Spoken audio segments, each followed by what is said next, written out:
Assalamualaikum warahmatullahi wabarakatuh. Perkenalkan, nama saya Umi Zada Karomah. Di sini saya akan menjelaskan sedikit tentang taubat. Setiap orang mempunyai persoalan hidup sendiri.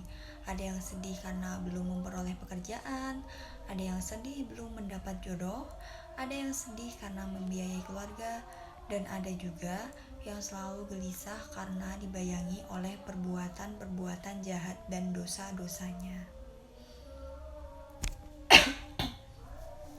Ketahuilah, Allah Maha Penyiksa dan sangat murka terhadap orang-orang yang tidak mau mengikuti petunjuk yang benar. Akan tetapi, murka Allah akan lenyap andaikan orang-orang mau menyadari kekeliruannya dan mau bertobat, minta ampun kepadanya. Pengampunan dan kasih sayang Allah sangat besar untuk hamba-hambanya, walaupun melakukan kejahatan, baik nista kepada Allah maupun kejahatan dan maksiat lainnya. Lalu hamba tersebut segera menyadari kesalahannya dan mohon ampun serta bertaubat kepada Allah dengan memperbaiki kejahatannya dengan amal terpuji. Di sini saya akan menjelaskan sedikit tentang taubat. Kata taubat yang sudah menjadi kosakata bahasa Indonesia berasal dari kata bahasa Arab. Di dalam Kamus Besar Bahasa Indonesia, kata taubat mengandung dua pengertian. Pertama, taubat berarti sadar dan menyesali dosa-dosa dan berniat untuk memperbaiki tingkah laku dan perbuatannya. Yang kedua, kata taubat berarti kembali kepada agama yang benar atau jalan yang benar. Dalam bahasa Arab, kata taubat itu adalah bentuk dasar masdar dari kata taba yatubu taubah, berarti kembali ke jalan yang benar. Secara istilah, taubat berarti kembali kepada Allah dengan melepaskan segala ikatan penyimpangan yang pernah dilakukan, kemudian bertekad untuk melaksanakan segala hak-hak Allah Subhanahu wa taala. Di dalam Al-Qur'an terdapat beberapa ayat memerintahkan untuk melakukan taubat.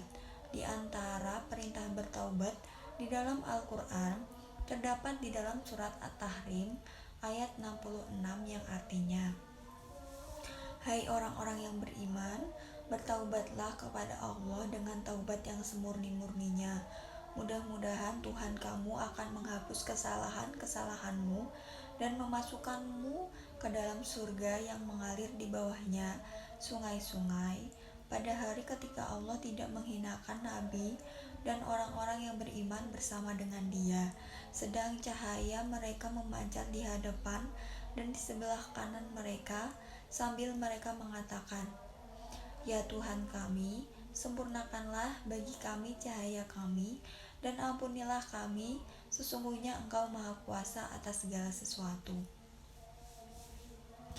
Imam Nawawi dalam kitab Riyadhus Shalihin mengatakan, mengerjakan taubat itu hukumnya wajib dari segala macam dosa.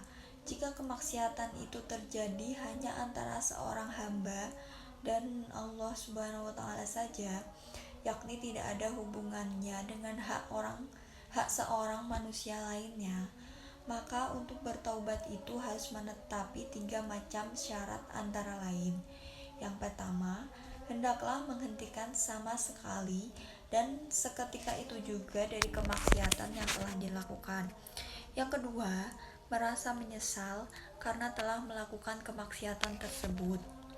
Dan yang ketiga, berniat tidak akan kembali mengulangi perbuatan maksiat itu untuk selama-lamanya.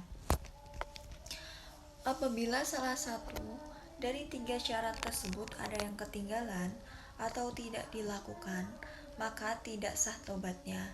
Namun, apabila kemaksiatan itu ada hubungannya dengan sesama manusia, maka syarat-syaratnya menjadi 4, yakni 3 syarat seperti yang disebutkan tadi, dan keempat adalah supaya melepaskan tanggungan yang menjadi hak dari orang lain.